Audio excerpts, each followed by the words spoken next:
Cruelty is a weapon, and like all weapons, it can backfire.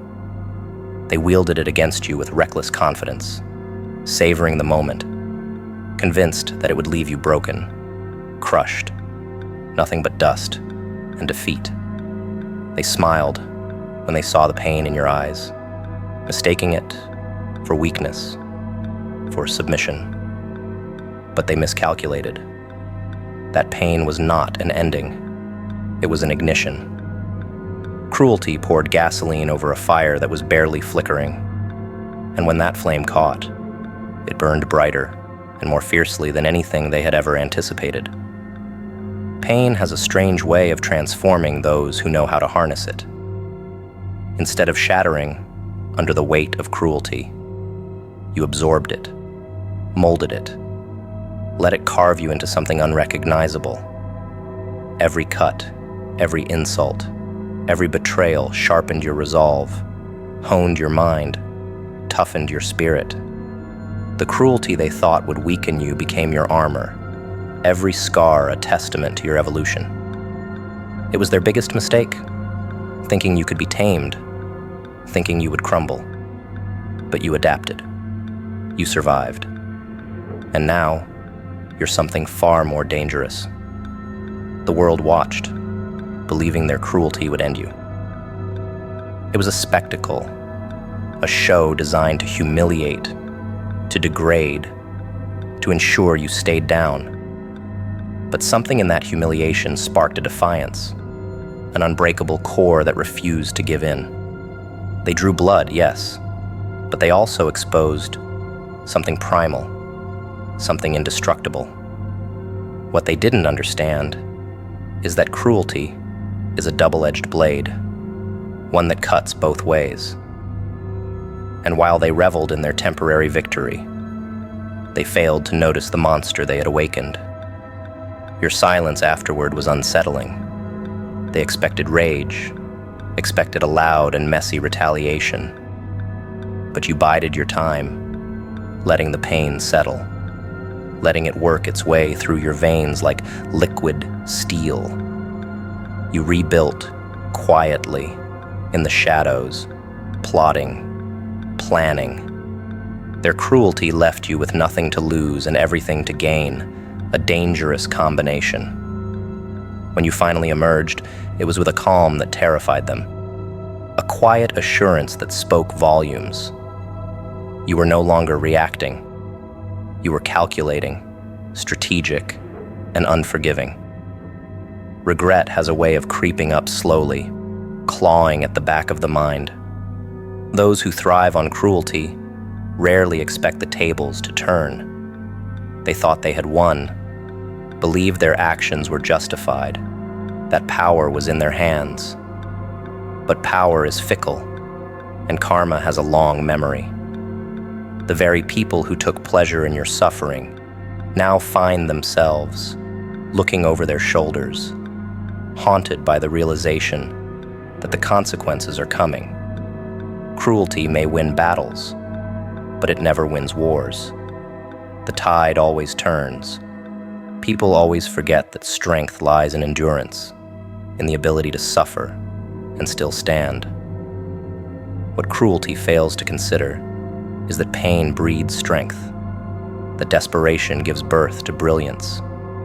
By trying to break you, they only reinforced your will, made you harder, colder, less forgiving. They stripped you of your innocence, but they gifted you with clarity, with a new understanding of just how dark the world can be. And once you see the world without its filters, you become something the cruel can never defeat. The day came when the tables turned, and their cruel laughter was replaced with uneasy silence. The roles reversed, and now they were the ones feeling vulnerable, exposed. They learned, far too late, that cruelty breeds consequences, that karma does not forget the debts it is owed. What was once their amusement became their terror, as the monster they created began to circle. You held all the power now, every move calculated, every action deliberate. The game had changed, and they realized with dread that this was a game you were born to win. Their fear became palpable. The ones who laughed, who sneered, who mocked. They had no idea what it meant to truly be afraid. But now, in the presence of what they had created, they understood. You became their living nightmare, the embodiment of every mistake they had ever made. Every look you gave, every word you spoke, dripped with the knowledge that you were no longer the prey, but the predator. And predators show no mercy. Their empire, built on cruelty, began to crumble. The power they once held slipped through their fingers, and they could do nothing but watch. What was once their weapon had become their undoing, every act of cruelty turning back on them like a curse. It was poetic, in a way, to see them unravel, to see the fear they once instilled reflected in their own eyes.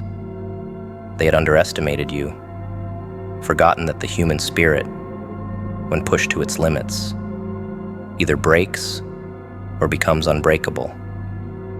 And you had become unbreakable. All cruelty springs from weakness. Cruelty masquerades as strength, but at its core, it's born from insecurity, from the gnawing fear of being powerless. People who lash out, who revel in the suffering of others, aren't strong. They are afraid, desperate to hide their own inadequacies. They think that by causing pain, they can rise above it themselves, that breaking others will somehow make them whole. But cruelty is a coward's weapon, wielded by those too terrified to face their own demons. It's a pathetic attempt to mask weakness, to feel significant in a world where they are otherwise invisible. Their laughter, their taunts, their violent words, they are all defenses, flimsy shields designed to hide the emptiness inside. Strong people don't need to hurt others to feel powerful. They find strength in lifting others up, in kindness, in compassion. But the weak, the small, the fearful, they cloak themselves in cruelty, mistaking the ability to inflict pain for authority. They are broken souls, projecting their fractures onto the world, trying to escape their own reflection. It's a game of smoke and mirrors, a desperate illusion they maintain, even as the cracks grow deeper. Cruelty is loud, but strength is quiet. Those who are truly strong don't feel the need to announce their power or hurt others to prove it. They hold their ground with grace, with resilience that no amount of cruelty can shatter. The weak don't understand this. They think strength is in numbers, in dominance, in destruction. They never realize that true strength is unyielding, patient, and unstoppable. It's the kind of strength that doesn't break when pushed, that doesn't waver when tested. And that's why their cruelty always backfires. It's built on a foundation of fear and fragility. Behind every cruel person is a frightened child, someone who learned long ago that hurting others made the world a little less frightening. They never grew out of it, never learned another way to cope. So they lash out, hoping to feel big, hoping to make the pain go away. But deep down, that fear remains, gnawing at their insides, keeping them awake at night. They've built a kingdom of cruelty to keep the world at bay. But even they know it's built on sand, ready to collapse at any moment. The illusion of strength is a poor substitute for the real thing. Watching them, you see it now. The weakness behind the facade, the trembling hands that hide behind clenched fists. It would almost be sad if it weren't so pathetic. The way they cling to their illusions, the way they keep up their performance, even as the curtains start to fall. Cruelty only works when the victim doesn't see through it, when the target believes in the power of the one wielding it. But the moment you understand the weakness behind the act, the power shifts. Suddenly you see them for what they are: desperate, broken souls hiding behind cruelty. The strongest people are the ones who have been through hell, but never let it turn them cruel. They have tasted pain, lived through darkness, but emerged with their humanity intact. They could have used their suffering as an excuse to become monsters, to take revenge on the world, but they chose a different path. That's a choice the weak will never understand. Cruelty is easy, a path of least resistance. Kindness in the face of pain, compassion after betrayal, those are the marks of true strength.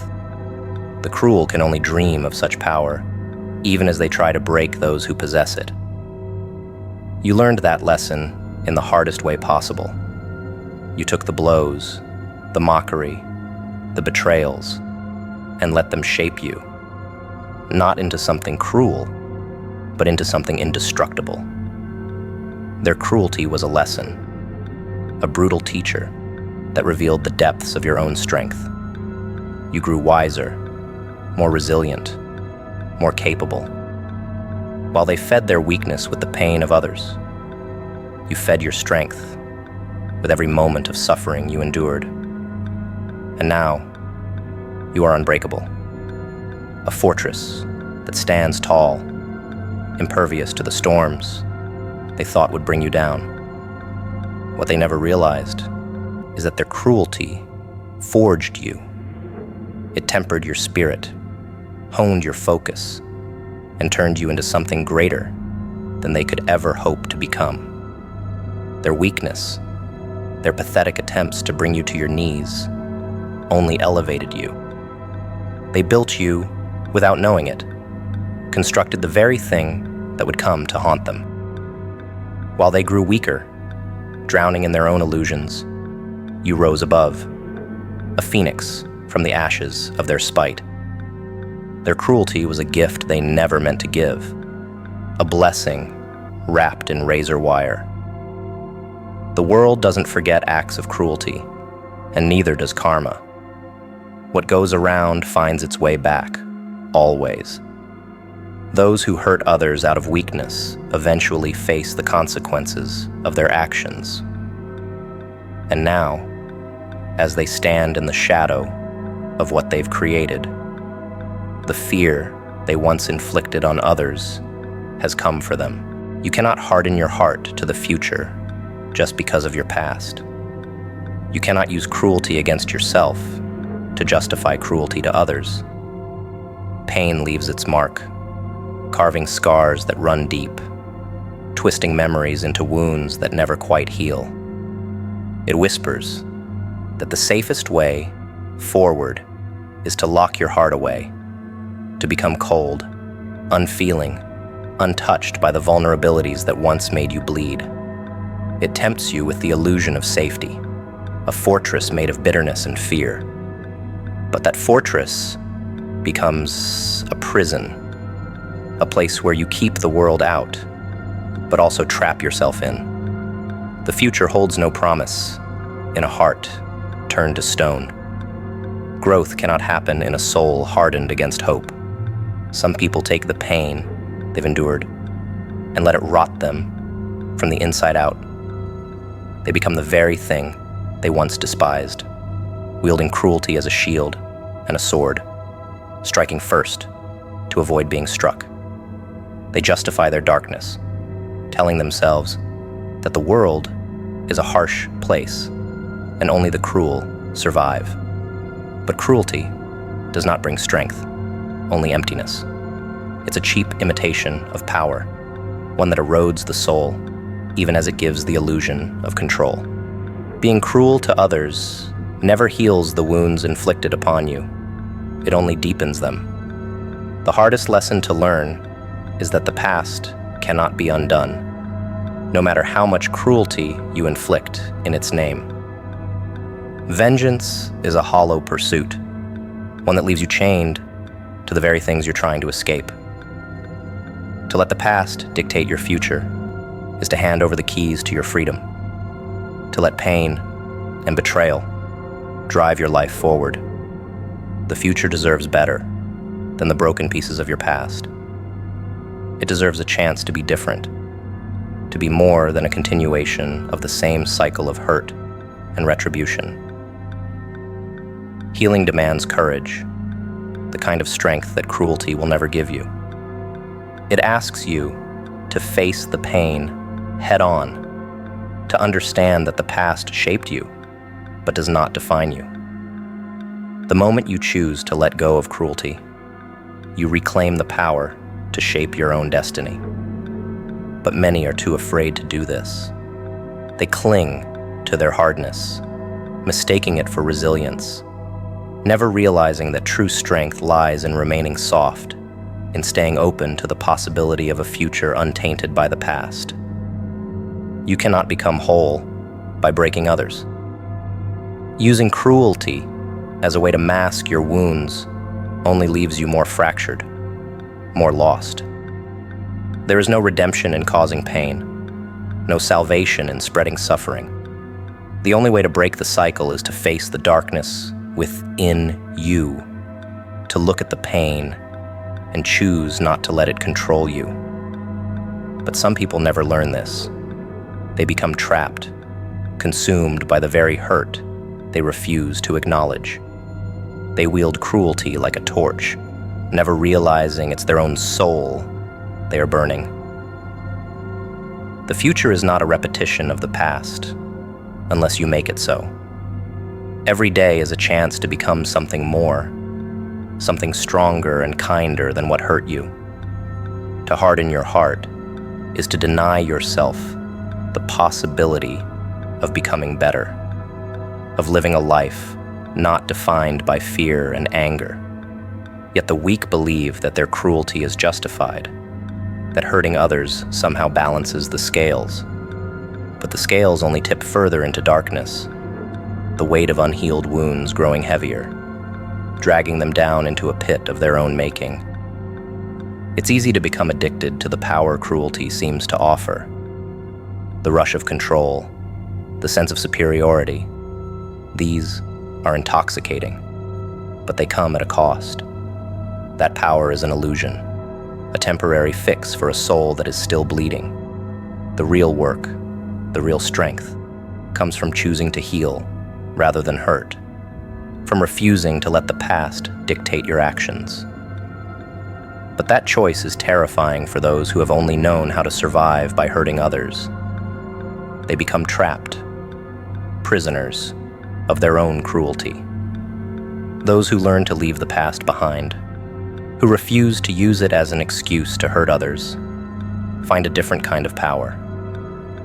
It's not flashy, not something that draws attention, but it's unbreakable. It's the power of a heart that can feel deeply without being destroyed, the power of a spirit that remains uncorrupted by the darkness it has faced. It's a quiet strength, one that outlasts the brittle facade of cruelty. But for those who never learn, who keep their hearts locked away and wield cruelty as their only weapon, life becomes a lonely battlefield. You cannot use your pain to justify becoming a monster. The world is full of people who do just that, who let themselves become what once hurt them, thinking it will make the pain go away. But monsters are never free. They are bound by the chains of their own making, haunted by the demons they've unleashed on others. They never escape the past because they carry it with them, a curse that grows stronger with every cruel act. Their hearts become graveyards, full of dead dreams and unhealed wounds, a wasteland they never learn to leave behind. Life is often relentless, filled with trials that test the very fabric of who we are. But amid all the chaos, there is one unshakable principle. You are worthy of respect, not just from others, but from yourself. Too often, people are quick to give what they do not give themselves, extending kindness and care outward while neglecting the soul within. They fight for others' well-being, yet let their own dignity crumble under the weight of unspoken pain. But no one else can give you the respect you deny yourself. It starts in the quiet places of your own heart, in the way you choose to carry yourself through this brutal, beautiful world. To be respected means recognizing your own value, your own vital role in the world's unfolding narrative. You are not an afterthought, not a side character in someone else's story. Your presence here matters. You are important to others in ways you may never fully understand. Your existence ripples out, touching lives in ways you might not ever see. With that importance comes a responsibility, a moral obligation to take care of yourself, to preserve the essence that makes you who you are. To neglect that responsibility is to rob the world of something irreplaceable. Think of the way you treat those you love. You would move mountains for them, shield them from harm, and speak words of comfort when the world feels too heavy.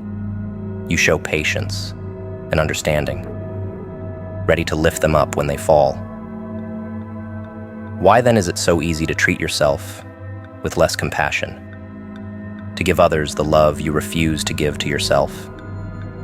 If you are to honor your own existence, then you must start acting like you deserve the same respect you so freely offer. You must become your own guardian, your own sanctuary. Taking care of yourself isn't a luxury, it's a necessity. It's an act of defiance in a world that often tries to break you. It means holding yourself with dignity, even when no one is watching, especially when no one is watching. It means making choices that safeguard your well-being, even if it means walking away from those who drain your spirit. It means honoring your body, your mind, your heart, not just for your sake, but for the sake of everyone who loves and needs you. You are a force, a life worth cherishing, and you have the right to act like it. They don't realize that every time they tried to break you, they only made you more determined to honor your own being. Their cruelty became the fire that forged your rise.